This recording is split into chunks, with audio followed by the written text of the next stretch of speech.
The most expensive handgun mistake hasn't been the junk you bought. It has been the one you kept walking past. I watched a guy in a Texas shop swear he only trusted serious pistols while one of these 7 sat right in front of him. He flicked his eyes over it, smirked, pointed at a louder name, and dropped his cash. I've seen that move so many times, and I did it myself on one of these guns. That choice has already cost me time, money, and trust. So this is the list that keeps exposing people. The handgun shooters ignored, talked trash about, or refused to buy, then chased down later, used, and marked up. Every time you tap out before the last gun, you lock yourself back into the same mistakes and the same loud brands. Stay to the end, and you won't sound like the guys at the range blaming the gun they chose. We start where that first bad decision sat on the counter.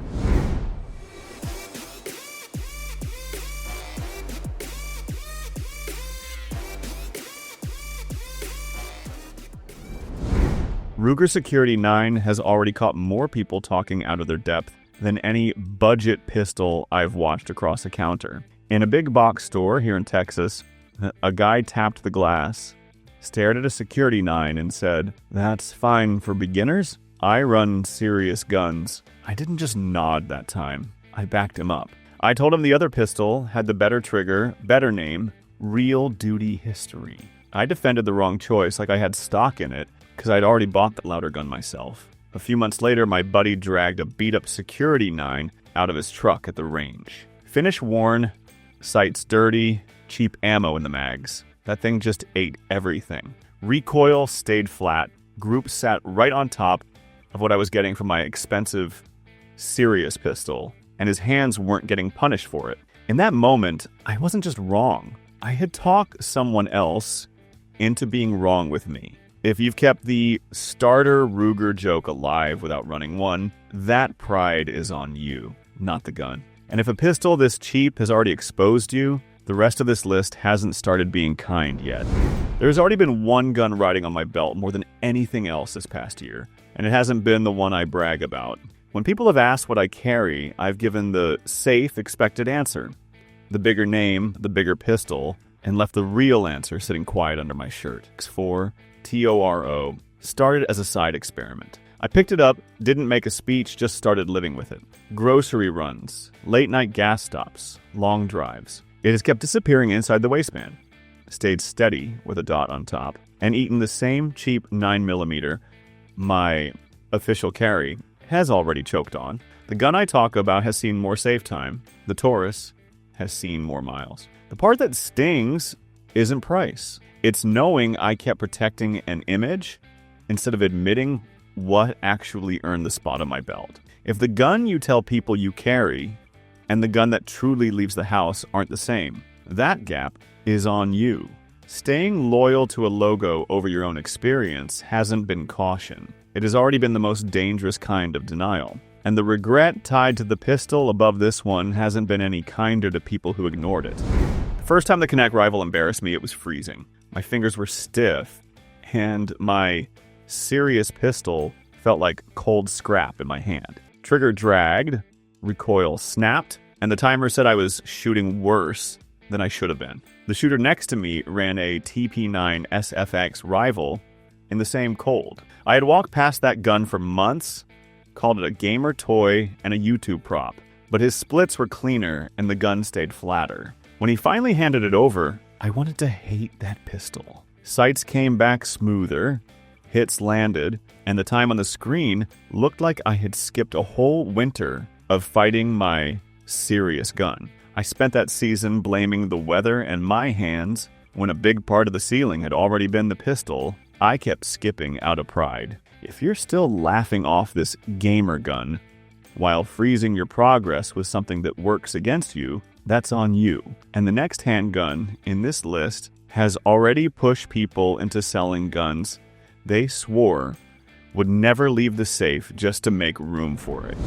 I've spent most of the last year swearing I was a one-brand guy. Same duty pistol, same holsters, same plates, same answer every time somebody asked what I ran. I told people, just stick with this platform. It does everything you need, like it was carved in stone. Then an Echelon 4.0C showed up at a local range day. No factory rep, no hype, just another shooter running drills. His optic sat lower and cleaner than the plate stack I had been pretending not to hate, and the grip looked like the shape I had been trying to force out of back straps and tape on my old gun. When I finally ran it, the gun felt like the version I'd been chasing with parts and excuses for a year. I've already poured money into making another pistol behave like this one does, out of the box. Plates, mounts, extra copies, for consistency, endless tinkering. You already know you're in the same boat when your safe carries one logo, and your complaint list is longer than your round count.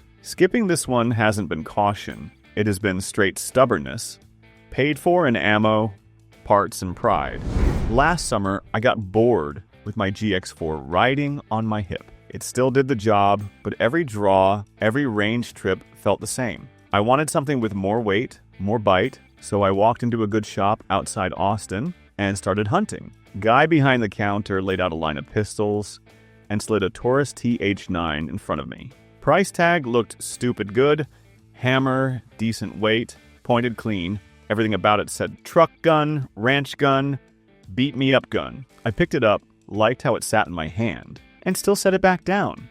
Told myself I didn't need a farm Taurus. I walked out and left that gun in the glass. Months later, I shot a TH9 that had lived in a truck and eaten nothing but cheap ammo. Finish scuffed, sights dirty, DA/SA still running clean, group sitting right where they needed to. That thing felt exactly like what I'd been shopping for that day near Austin. I still see that counter in my head, that tag, that grip in my hand, and it pisses me off every time. Of all the pistols I skipped, this has already been the one that should have taken the abuse my nice guns never see. And the handgun above this one has pushed shooters into even uglier admissions than that. All through last year, I kept hearing the same line about the PX4. Beretta's done with that thing. At counters, in comments, in group chats, people talked like it had already been discontinued. So it became a joke.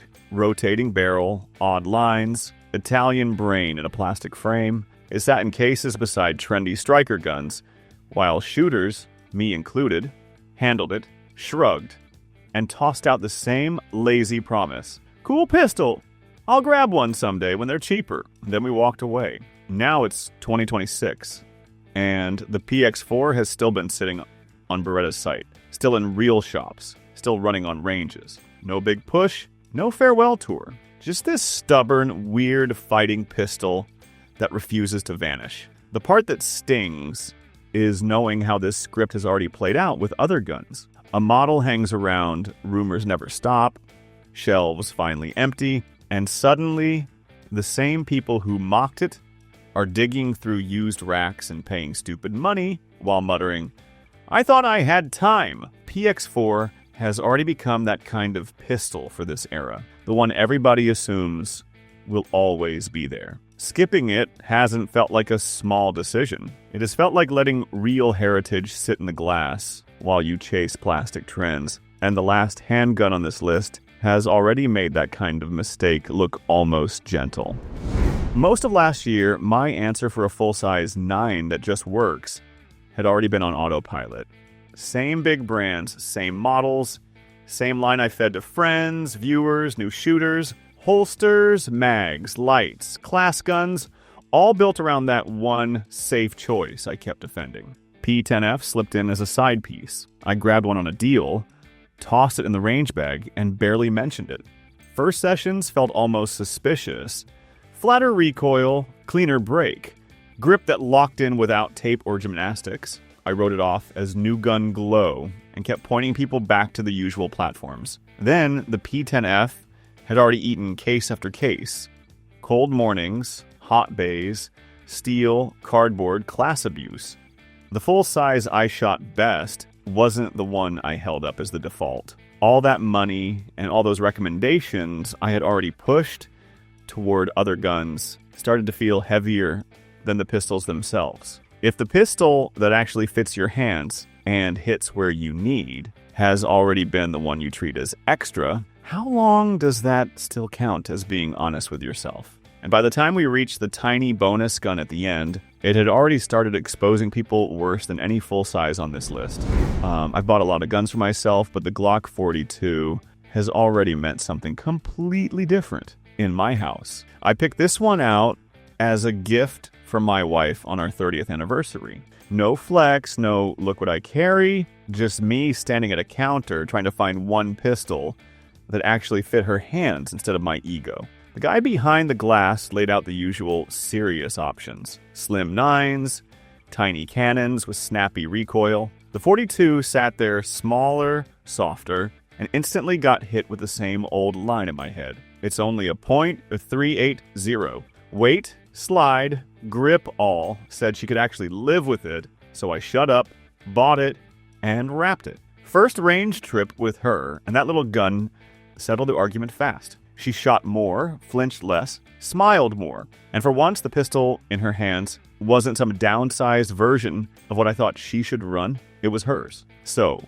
if the people you say you're protecting still don't have a gun they genuinely like shooting, what have all those caliber arguments and serious gun speeches really been worth? If any of these guns felt a little too familiar, that wasn't an accident. I've already watched shooters talk just like you, walk straight past these pistols, and then spend the next year complaining about sharp recoil, finicky mags, and nothing in the case that really fits. Meanwhile, the guns they skipped have kept proving themselves in other people's holsters and beat-up rental racks. If you've ever rolled your eyes at a Taurus logo, mocked a rotating barrel, or shrugged off a plastic duty gun because it wasn't your favorite brand, you already know what this list hit. That wasn't theory. That was your money. So which one have you skipped, badmouthed, or sold off and secretly missed? I'm Steve. And if this stung a little, that just means one of these guns already belonged to you.